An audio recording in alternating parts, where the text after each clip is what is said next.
भारत की नदियाँ। नदी, उद्गम स्थल, संगम और मुहाना, यहाँ पर लंबाई दी हुई है। उसके बाद विशेष। पहला है सतलज नदी। तिब्बत में मानसरोवर झील के समीप स्थित राकस ताल, जिसकी ऊंचाई समुद्र तल से 4555 मीटर है। और संगम इसका और मुहाना है चिनाब नदी। इसकी लंबाई है 1500 किलोमीटर्स में, और भारत में जिसमें की है 1050 किलोमीटर्स। शिवालिक पर्वत श्रृंखला को काटती हुई पंजाब में प्रवेश करती है। सिंधु नदी तिब्बत में मानसरोवर झील के पास सानो ख्याबाब हिमनद से निकलती है, जो कि अरब सागर यहाँ का इसका संगम और मुहाना है। लंबाई इसकी 2880 किलोमीटर से, भारत में 1114 किलोमीटर है।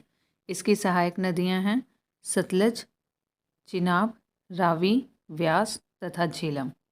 रावी नदी हिमाचल प्रदेश में कांगड़ा जिले में रोहतांग दर्रे के समीप, और संगम मुहाना है चिनाब नदी।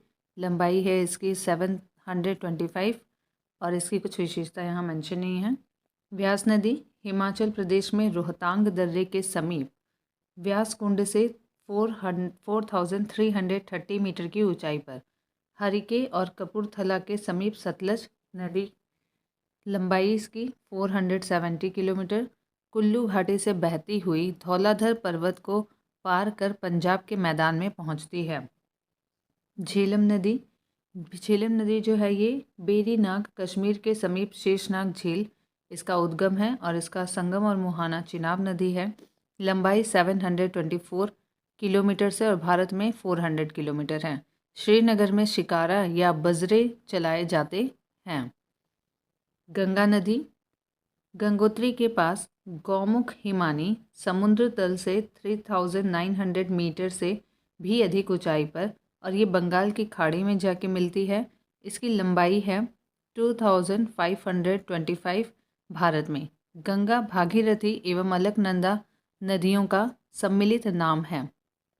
यमुना नदी बंदरपूंछ के पश्चिमी ढाल पर स्थित यमुनोत्री हिमानी, ऊंचाई समुद्र तल से 6316 मीटर, प्रयाग में गंगा नदी में आके मिलती है।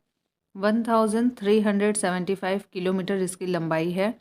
इसकी सहायक नदियां हैं चंबल, बेतवा तथा केन। यह तीनों ही नदियां यमुना में दक्षिण से आके मिलती हैं। चंबल नदी मध्य प्रदेश में मऊ के समीप स्थित जाना, पाव पहाड़ी, सिगार, चौरी चोटी, ऊंचाई समुद्र तल से 843 मीटर। संगम और मुहाना इटावा उत्तर प्रदेश से 38 किलोमीटर दूर यमुना नदी में। इसकी लंबाई 995 किलोमीटर है। देश के सबसे गहरे गड्ढों का निर्माण इसकी सहायक नदियां हैं काली, सिंध, पार्वती, सिप्ता, बनास, कूरल, बामनी व मेज। रामगंगा नदी इसका उद्गम है नैनीताल के समीप मुख्य हिमालय श्रेणी का दक्षिणी भाग। संगम और मुहाना कन्नौज के निकट गंगा नदी। लंबाई इसकी 696 किलोमीटर। खोन इसकी प्रमुख सहायक नदी है। शारदा, जिसे काली नदी भी कहा जाता है। कुमायूं हिमालय का मिलाम हिमनद इसका उद्गम स्थल है, और संगम और मुहाना बहराम घाट के समीप घाघरा नदी है।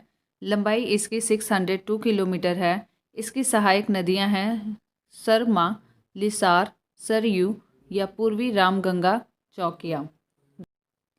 घाघरा या करनाली या कौरियाला नेपाल में तकलाकोट से 37 किलोमीटर उत्तर पश्चिम में मप्सातुंग हिमानी उद्गम स्थल है। और संगम और मुहाना सारण तथा बलिया जिले के समीप पर गंगा नदी है, और इसकी लंबाई 1080 किलोमीटर है।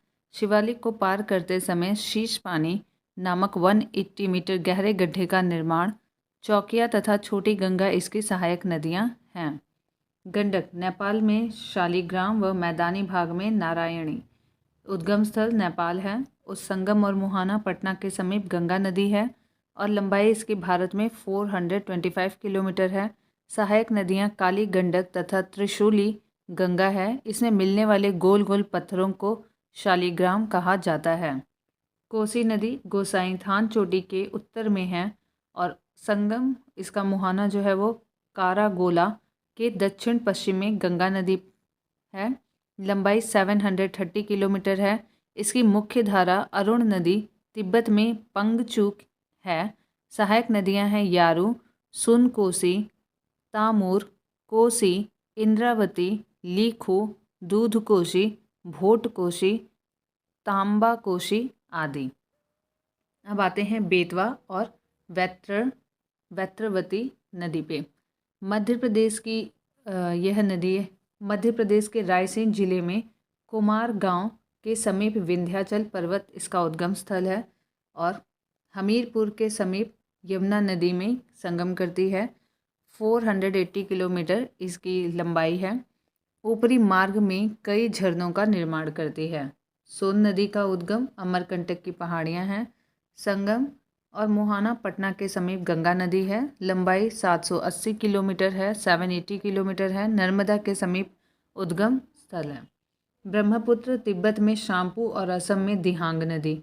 तिब्बत में मानसरोवर झील से 80 किलोमीटर की दूरी पर स्थित चेम युंग डुंग हिमानी, जिसकी ऊंचाई समुद्र तल से 5150 मीटर है, बंगाल की खाड़ी में गिरती है और 2900 भारत में 916 किलोमीटर लंबाई है। प्रमुख सहायक नदियां हैं दिबांग, लोहित, कुमेंग, सुबनसिरी, मानस, पुथिमारी, धन सिटी, पगलडिया, तिस्ता बांग्लादेश में। नर्मदा नदी विंध्य व सतपुड़ा पर्वत श्रृंखला के मध्य से होकर बहती है। विंध्याचल पर्वत श्रेणियों में स्थित अमरकंटक नामक स्थान, जिसकी ऊंचाई समुद्र तल से 1057 मीटर है, खंभात की खाड़ी में गिरती है। लंबाई इसकी 1312 किलोमीटर है। जबलपुर में भेड़ा घाट के समीप कपिलधारा धुआंधार जलप्रपात का निर्माण करती है। डेल्टा के बजाय एस्चुरी बनाती है। यह विभ्रंश घाटी रिफ्ट वैली से होकर बहती है। ताप्ती बैतूल जिले मध्य प्रदेश में मुल्ताई मूल ताप्ती नगर के पास 722 मीटर की ऊंचाई से सूरत के निकट खंभात की खाड़ी में मिलती है। लंबाई है 724 किलोमीटर। डेल्टा के बजाय एस्चुरी बनाती है। पूर्णा प्रमुख सहायक नदी है। महानदी छत्तीसगढ़ के रायपुर जिले में सिहावा के समीप है। बंगाल की खाड़ी कटक के समीप मिलती है और इसकी कुल लंबाई है 815 किलोमीटर, 815 किलोमीटर। ब्रह्माणी तथा वैतरणी सहायक नदियां हैं। क्षिप्रा इंदौर जिले की काकरी बरडी नामक पहाड़ी से निकलती है, चंबल नदी में मिल जाती है और 560 किलोमीटर इसकी लंबाई है। इसके किनारे उज्जैन का विख्यात महाकालेश्वर मंदिर है, जहां प्रति 12 वर्ष कुंभ मेला लगता है। माही धार जिला मध्य प्रदेश के अमझोरा में मेहत झील से निकलती है और खंभात की खाड़ी में मिलती है। इसकी लंबाई है 585 किलोमीटर। इस पर बजाज सागर बांध बांसवाड़ा बनाया गया है। लूनी नदी अजमेर जिले में स्थित नाग पहाड़ अरावली पर्वत, यह पुष्कर के समीप दो धाराओं में सरस्वती और सागरमती के रूप में उत्पन्न होती है, जो गोविंदगढ़ के निकट आपस में मिल जाती है। कक्ष के रन में गुम हो जाती है, यानी कि ये वहीं पे उसका संगम है और 320 किलोमीटर 320 किलोमीटर लंबाई है। यह भारत की एकमात्र अंतर्वाही नदी है। जोवाई, सुकरी एवं जोजारी इसकी प्रमुख सहायक नदियां हैं। सोम उदयपुर जिले के बीछा मेड़ा नामक स्थान पर वेणेश्वर के समीप माही नदी में मिलती है और इसकी सहायक नदियां हैं जोखम, गोमती, सारनी इसकी सहायक नदियां हैं। सांबरमती उदयपुर जिले में अरावली पर्वत पर स्थित जय समुद्रम झील से निकलती है, खंभात की खाड़ी में मिलती है। इसकी लंबाई 371 किलोमीटर है। बनास अर्थात वन की आशा खमनोर की पहाड़ी राजसमंदर जिला राजस्थान में से निकलती है। चंबल नदी रामेश्वरम के नज़दीक जाके मिलती है।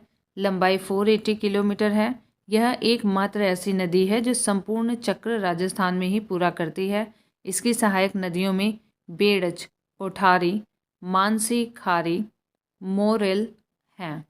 बाणगंगा बैराठ की पहाड़ी जयपुर में, यमुना नदी में जाके मिलती है फतेहाबाद आगरा के समीप।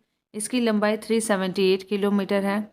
इस पर जमवारामगढ़ के पास बांध बनाकर जयपुर को पेयजल की आपूर्ति की जाती है। अगला है कृष्णा नदी, महाबलेश्वर के समीप पश्चिमी घाट पहाड़ बंगाल की खाड़ी में पश्चिमी कृष्णा नदी महाबलेश्वर के समीप पश्चिमी घाट पहाड़ जिसकी ऊंचाई समुद्र तल से 1337 मीटर है, बंगाल की खाड़ी में जाके मिलती है और इसकी कुल लंबाई है 1401 किलोमीटर। इसकी प्रमुख सहायक नदियां हैं भीमा, तुंगभद्रा, मूसी, अमरावती, कोयना, पंचगंगा, दूधगंगा, घाट प्रभा, मालप्रभा आदि।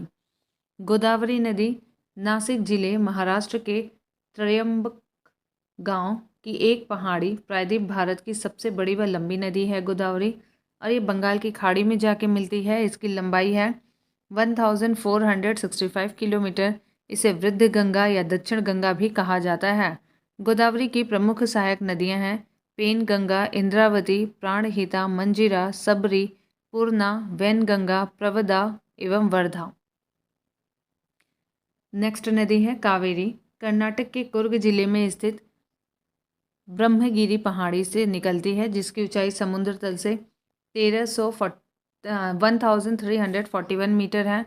संगम और मुहाना इसका बंगाल की खाड़ी है और लंबाई इसकी 800 किलोमीटर है। इसे दक्षिण भारत की गंगा के रूप में जाना जाता है। शिव समुद्रम जलप्रपात एवं श्री रंगपट्टनम एवं शिव समुद्रम द्वीपों की उपस्थिति इसका महत्व बढ़ा देती है। इसकी सहायक नदी है बाएं से हेमावती, शिमसा, अर्कावती, दाएं से काबिनी, भवानी, नोयल, अमरावती। तुंगभद्रा ये कर्नाटक में पश्चिमी घाट पहाड़ की गंगा मूल चोटी से तुंगा एवं समीप में ही काडूर से भद्रा नदी का उद्गम, और इसका मुहाना है संगम नदी कृष्णा नदी में और इसकी लंबाई है 331 किलोमीटर। इसकी प्रमुख सहायक नदियां हैं कुमुदवती, वर्धा, मगारी तथा हिंद। पेन्नार नदी के बारे में, नंदी दुर्ग श्रेणी की चिन्ना केसावा पहाड़ी कर्नाटक से निकलती है, बंगाल की खाड़ी में मिलती है। इसकी लंबाई है 597 किलोमीटर। इसकी सहायक नदियां हैं पापहनी और चित्रावती। दक्षिणी टॉन्स नदी कैमूर पहाड़ियों में स्थित तमसा कुंड जलाशय से निकलती है, सिरसा के समीप गंगा नदी में मिलती है। 265 किलोमीटर इसकी लंबाई है। इस पर बिहार प्रपात स्थित है। पेरियार झील उद्गम स्थल है। यह नदी केरल में प्रवाहित होती है। उमियम झील मेघालय में है और यह एक छोटी नदी है। हुगली यह गंगा की एक शाखा है जो धुलिया पश्चिम बंगाल के दक्षिण गंगा से अलग होती है। ये बंगाल की खाड़ी में जाके मिलती है। इसकी प्रमुख सहायक नदी है जलांगी। यह भारत में सबसे ऊंची ज्वार भित्ति वाली नदी है। इसका नदी मुख भारत की नदियों में सबसे बड़ा है। बेगाई कंडन मणि कन्नूर पश्चिमी घाट के मदुरई के समीप तमिलनाडु से निकलती है, बंगाल की खाड़ी में मिलती है। लंबाई है 288 किलोमीटर। इसकी सहायक नदियां हैं कोमम, वर्षानाड, सरिलियार, तेवियार, बराह एवं मंगलार। नदी की लंबाई भारत भौतिक पर्यावरण वर्ग 11 यानी क्लास 11 एनसीईआरटी के परिशिष्ट 3 से ली गई है। आगे के देखते हैं। उत्तराखंड के उत्तरकाशी जिले में 3900 मीटर की ऊंचाई पर गौमुख के निकट गंगोत्री हिमानी गंगा का उद्गम स्रोत है। यहाँ इसे भागीरथी कहते हैं। अलकनंदा का उद्गम स्रोत बद्रीनाथ के ऊपर सतोपथ हिमानी यानी अलकापुरी हिमनद में है। अलकनंदा धौली और विष्णु गंगा धाराओं से मिलकर बनती है जो जोशीमठ या विष्णु प्रयाग में मिलती है। अलकनंदा की एक अन्य सहायक नदी पिंडार है जो इससे कर्णप्रयाग में मिलती है। अलकनंदा में माहसीर नाम की मछली होती है। इसका निवास नदी के निचले हिस्से में होता है किंतु अंडा देने के लिए यह ऊपर आ जाती है। अलकनंदा एवं मंदाकिनी या काली गंगा के संगम पर रुद्रप्रयाग स्थित है। गंगा नदी का नाम गंगा देवप्रयाग के बाद पड़ता है, जहां अलकनंदा एवं भागीरथी आपस में मिलती है। गंगा हरिद्वार के निकट मैदानी भाग में प्रवेश करती है। यहाँ से पहले दक्षिण की ओर, फिर दक्षिण पूर्व की ओर, फिर पूर्व की ओर बहती है। यहाँ पे पॉइंट्स देख लेते हैं एक बार। धौली और विष्णु गंगा का संगम को कहते हैं विष्णु प्रयाग। अलकनंदा और पिंडार के संगम को कर्णप्रयाग। अलकनंदा और मंदाकिनी के संगम को रुद्रप्रयाग। अलकनंदा और भागीरथी के संगम को देवप्रयाग। ये ज़्यादा इंपॉर्टेंट है। अलकनंदा और भागीरथी के संगम को देवप्रयाग कहते हैं। और जहाँ मंदाकिनी अलकनंदा से मिलती है वो रुद्र हो जाती है। अलकनंदा जब पिंडार से मिलती है तो कर्ण हो जाती है। धौली विष्णु के साथ तो विष्णु प्रयाग बनती है। आगे के पॉइंट्स देखते हैं। गंगा नदी बांग्लादेश में पद्मा के नाम से बहती है। ब्रह्मपुत्र नदी बांग्लादेश में जमुना के नाम से बहती है और पावना के पूर्व गोलुंडो घाट के पास पद्मा से मिलती है और इसकी सम्मिलित धारा को पद्मा कहते हैं। आगे बहती हुई जब यह नदी चांदपुर के उत्तर पहुंचती है तो मेघना इससे आकर मिलती है। तब यह मेघना नदी के नाम से बहती हुई कई जल वितरिकाओं में बढ़ती हुई समुद्र में मिल जाती है। मेघना की सहायक बराक नदी है। उद्गम मणिपुर की माउंट जानपो पहाड़ी है। ब्रह्मपुत्र नदी यानी यरलुंग जंगबो नदी चेम युंग डुंग हिमानी से निकलती है। यह हिमानी मानसरोवर झील के दक्षिण पूर्व में लगभग 80 किलोमीटर की दूरी पर है। तिब्बत में इसे सांगपो, अरुणाचल प्रदेश में दिहांग, असम में ब्रह्मपुत्र कहते हैं। यह एक पूर्ववर्ती नदी है। इसकी प्रमुख सहायक नदियां हैं दिबांग, कामेंग, लोहित, सबनसिटी, भरेली, मानस, धनसिरो, रैदाक, पगलडिया, कोपिली। चंबल राजस्थान की एकमात्र ऐसी नदी है जो साल भर बहती है। यह चौरासीगढ़ चित्तौड़ के पास राजस्थान में प्रवेश करती है। इस नदी पर भैंसरोड़गढ़ चित्तौड़ के पास प्रख्यात चुलिया जलप्रपात है। सिंधु नदी भारत में केवल जम्मू एवं कश्मीर राज्य से होकर बहती है। भारत व पाकिस्तान सिंधु नदी जल समझौता संधि 1960 के अनुसार भारत इस नदी प्रक्रम यानी सिंधु नदी एवं उसके सहायक नदी झेलम एवं चिनाब के संपूर्ण जल का केवल 20% जल उपयोग कर सकता है। रायगढ़ एवं रत्नागिरी के बीच सावित्री नदी बहती है जो इन दोनों स्थानों की सीमा रेखा का निर्धारण करती है।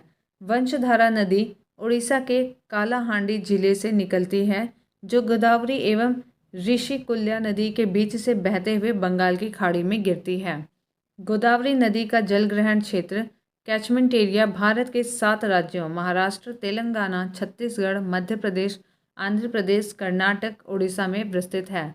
बराक नदी मणिपुर हिल के माउंट जानपो से निकलती है। यह भारत के असम, मणिपुर एवं मिजोरम राज्यों से बहते हुए बांग्लादेश में प्रवाहित होती है।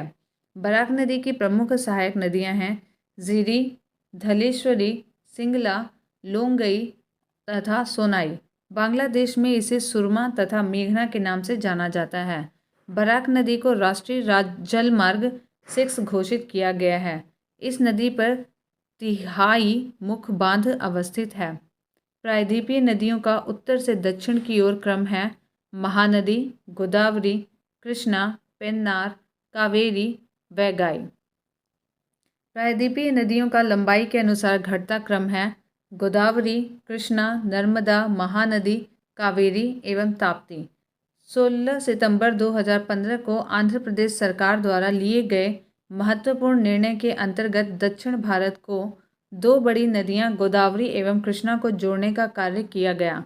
इसके अंतर्गत परीक्षण के तौर पर आंध्र प्रदेश के गोदावरी जिले इब्राहीमपट्टनम नामक स्थान से पहली बार गोदावरी नदी के 600 क्यूसेक पानी को पोलावरम नहर द्वारा विजयवाड़ा जिले में कृष्णा नदी तक पहुंचाया गया। यह पोलावरम विजयवाड़ा लिंक परियोजना आंध्र प्रदेश के कृष्णा व गुंटूर जिलों में पानी की कमी का सामना कर रहे किसानों के लिए लाभकारी मानी जा रही है। गोवा में 2 महत्वपूर्ण नदियां हैं मांडवी एवं जुआरी। भारत की प्रमुख झीलें। भारत की सबसे बड़ी तटीय झील चिल्का झील उड़ीसा में है जो खारे पानी की एक लैगून झील है। यहाँ नौसेना का प्रशिक्षण केंद्र भी है। वर्षा ऋतु में चिल्का झील का दाया और भार्गवी नदी से जल प्राप्त होता है। इस झील की लंबाई 65 किलोमीटर, चौड़ाई 8 से 20 किलोमीटर और गहराई लगभग 2 मीटर है। भारत में सबसे अधिक खारे पानी की झील सांभर झील, क्षेत्रफल 230 किलोमीटर स्क्वायर, राजस्थान है। भारत में सबसे बड़ी मीठे पानी की झील वुलर झील, क्षेत्रफल 160 किलोमीटर स्क्वायर, जम्मू कश्मीर में है। तुलबुल परियोजना इसी पर स्थित है। भारत की सबसे बड़ी कृत्रिम झील गोविंद बल्लभ पंत सागर है, जो रिहंद नदी पर बनाए गए बांध से बना है। पहाड़ियों से घिरे अभिकेंद्री अपवाह वाले विस्तृत समतल गर्त को बॉल्सन कहते हैं। यहाँ पे झील है, संबंधित राज्य दिए हुए हैं, इन्हें एक एक करके देखते हैं। डल झील जम्मू एवं कश्मीर में, वुलर झील जम्मू एवं कश्मीर में, वेरीनाग झील जम्मू कश्मीर में, मानसबल झील जम्मू कश्मीर में, शेषनाग झील जम्मू कश्मीर में, अनंतनाग झील जम्मू कश्मीर में, नागिन झील जम्मू कश्मीर में। ज़्यादातर नाग वाले जो झील हैं वो सारे के सारे जम्मू कश्मीर में हैं। कुछ अलग से हैं, जैसे कि वुलर झील, डल झील, वुलर झील और उसके बाद मानस झील। बाकी सारे नाग वाले झील जम्मू कश्मीर में ही हैं। राजसमंदर झील राजस्थान में, पिछौला झील राजस्थान में, लुनकरनसर झील राजस्थान में, जयसमंदर झील राजस्थान में, फतेह सागर झील राजस्थान में, डिंडवाना झील राजस्थान में। आगे देखते हैं। सतताल झील उत्तराखंड में, नैनीताल झील उत्तराखंड में, राकसताल झील उत्तराखंड में, मालाताल झील उत्तराखंड में, देवताल झील उत्तराखंड में, नौकुचिया ताल झील उत्तराखंड में, खुरपा ताल झील उत्तराखंड में। जितने भी ताल से रिलेटेड हैं वो सारे झील उत्तराखंड में हैं। लोकटक झील जो है वो मणिपुर में है। पुलिकट झील तमिलनाडु व आंध्र प्रदेश में है। हुसैन सागर झील आंध्र प्रदेश में है। कोलेरू झील आंध्र प्रदेश में है। चिल्का झील उड़ीसा में है। लोनार झील महाराष्ट्र में है। बेम्बानड झील केरल में है और अष्टमुडी झील भी केरल में है। पेरियार झील केरल में है। सांभर झील जो है वो राजस्थान में है। सांभर झील राजस्थान में है। अब आगे पढ़ते हैं।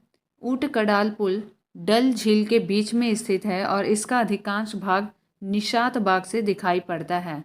भारतीय राष्ट्रीय कला एवं सांस्कृतिक धरोहर trust, Indian national trust for art and culture heritage INTACH ने जर्मनी की सहायता से 17वीं शताब्दी के ऊंट-कडाल पुल को पुनरुद्धार करने का फैसला किया है।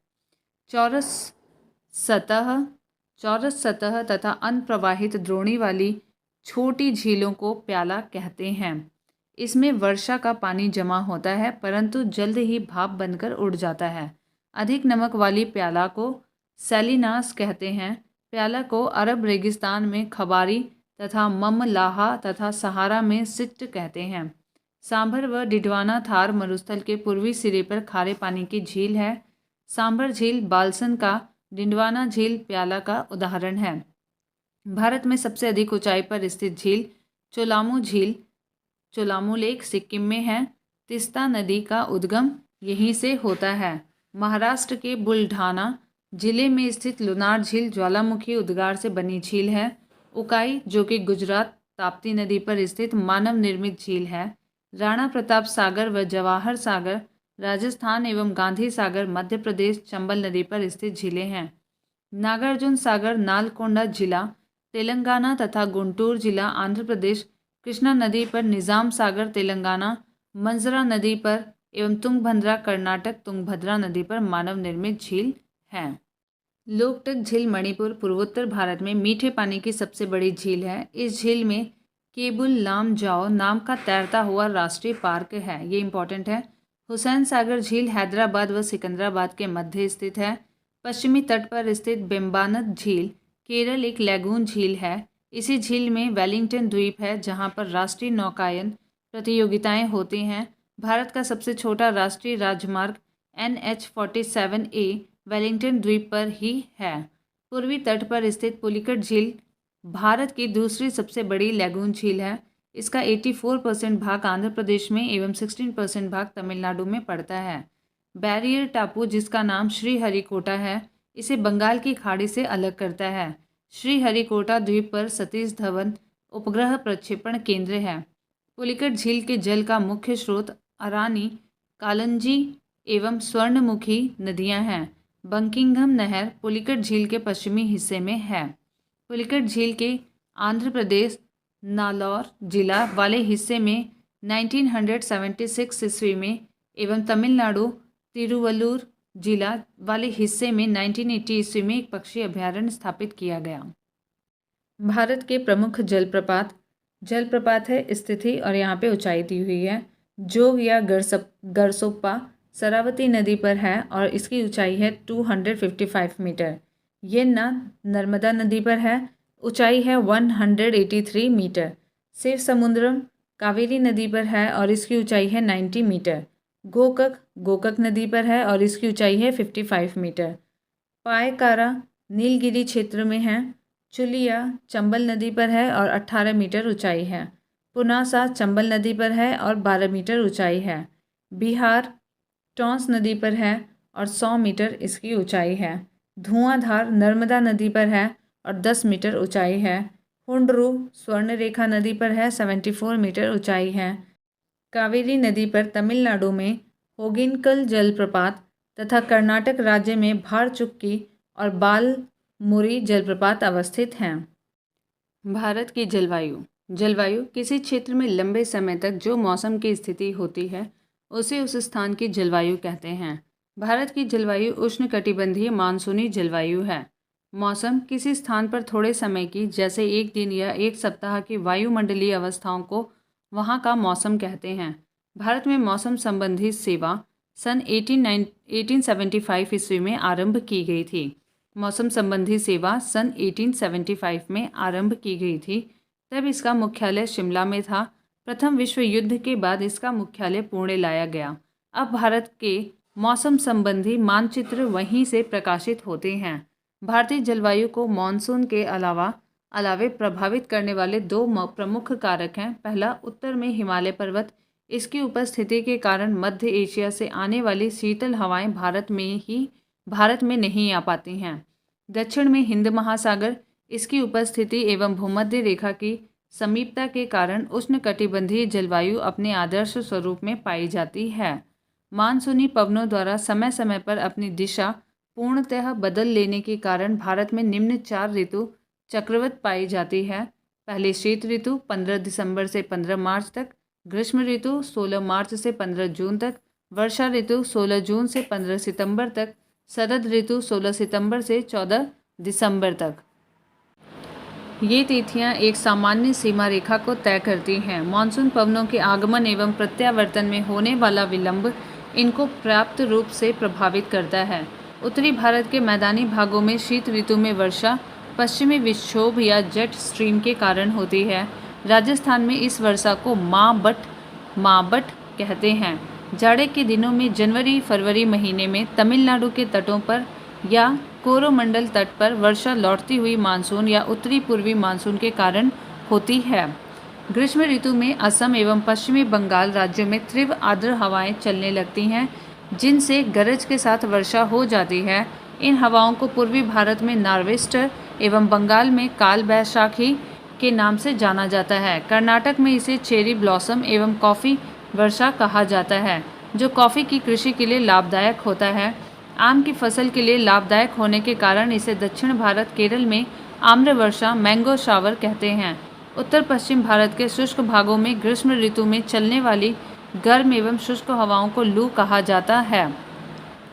वर्षा ऋतु में उत्तर पश्चिम भारत तथा पाकिस्तान में उष्ण दाब का क्षेत्र बन जाता है, जिसे मानसून गर्त कहते हैं।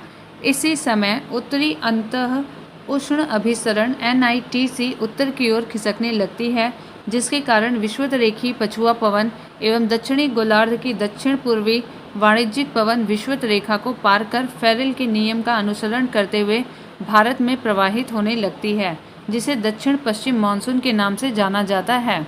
भारत की अधिकांश वर्षा लगभग 80% इसी मानसून से होती है। भारत की प्रायद्वीपीय आकृति के कारण दक्षिण पश्चिम के मानसून दो शाखाओं में विभाजित हो जाता है। पहली अरब सागर की शाखा तथा दूसरी बंगाल की खाड़ी की शाखा। अरब सागर शाखा का मानसून सबसे पहले भारत के केरल राज्य में जून के प्रथम सप्ताह में आता है। यहाँ यह पश्चिमी घाट पर्वत से टकराकर केरल के तटों पर वर्षा करती है। इसे मानसून प्रस्फोट मानसून बर्स्ट कहा जाता है। गारो खासी एवं जयंतिया पहाड़ियों पर बंगाल की खाड़ी से आने वाली हवाएं दक्षिण पश्चिम मानसून की शाखा अधिक वर्षा लाती है, जिसके कारण यहाँ स्थित मासिनराम मेघालय विश्व में सर्वाधिक वर्षा प्राप्त करने वाला स्थान है, लगभग 1141 सेंटीमीटर। मानसून की अरब सागर शाखा तुलनात्मक रूप से अधिक शक्तिशाली होती है। दक्षिण पश्चिम मानसून द्वारा लाए गए कुल आर्द्रता का 65% भाग अरब सागर से तथा 35% भाग बंगाल की खाड़ी से आता है। अरब सागरी मानसून की एक शाखा सिंध नदी के डेल्टा क्षेत्र से आगे बढ़कर राजस्थान के मरुस्थल से होती हुई सीधे हिमालय पर्वत से जा टकराती है एवं वहां धर्मशाला के निकट अधिक वर्षा कराती है। राजस्थान में इसके मार्ग में अवरोध न होने के कारण वर्षा का अभाव पाया जाता है, क्योंकि अरावली पर्वतमाला इसके समानांतर पड़ती है। मौसम के अनुसार वार्षिक वर्षा का वितरण इस तरीके से है। वर्षा का मौसम और समयावधि और वर्षा।